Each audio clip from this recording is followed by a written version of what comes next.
Jadi sebenarnya mau kemana hatinya, mau jadi wakil presidennya siapa Mbak Yeni ini? Mas Anies, Mas Ganjar atau Pak Prabowo? Ini dikoreksi dulu pernyataan awal, mau jadi wakil presiden. Ya. Saya siap jadi wakil presiden Mbak Rosi, tapi saya tidak kepengen jadi wakil presiden. Jadi gini, konteksnya saya ngambil contoh kalau seorang prajurit ditanya, apakah kamu siap untuk berperang demi bangsa dan negara? Dia akan menjawab siap.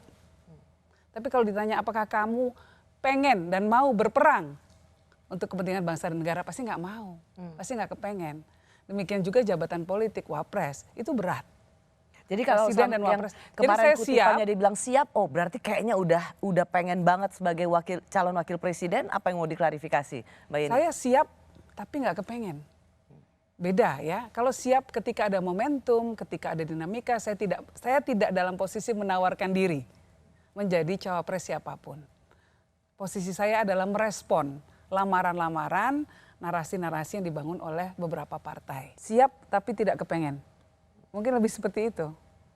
Jadi kalau mengatakan sure, saya pernah mendampingi Gus Dur, Mbak Rosi, berada di puncak kekuasaan di Republik ini. Saya tahu pengorbanan yang harus diberikan ketika seseorang berada pada posisi tinggi seperti itu. Itu posisi yang sangat lonely.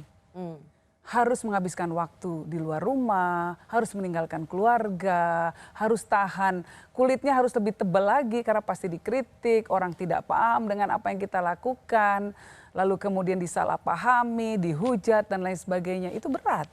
Berat sekali. Disorong-sorongkannya seorang Yeni Wahid masuk ke dalam koalisi perubahan untuk menjadi pasangannya Mas Anies Baswedan sebagai calon wakil presiden.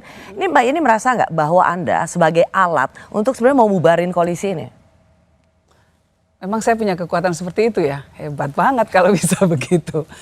Saya tidak pernah, lagi-lagi Mbak Rosi, saya tidak pernah menawarkan diri sebagai cawapres. Posisi saya adalah merespon lamaran yang datang, wacana yang dikemukakan di publik oleh beberapa partai. Jadi saya bukan alat siapa-siapa, kalau memang saya dianggap alat, saya adalah alat perjuangan dari kelompok Gus Dur, itu titik, itu saja.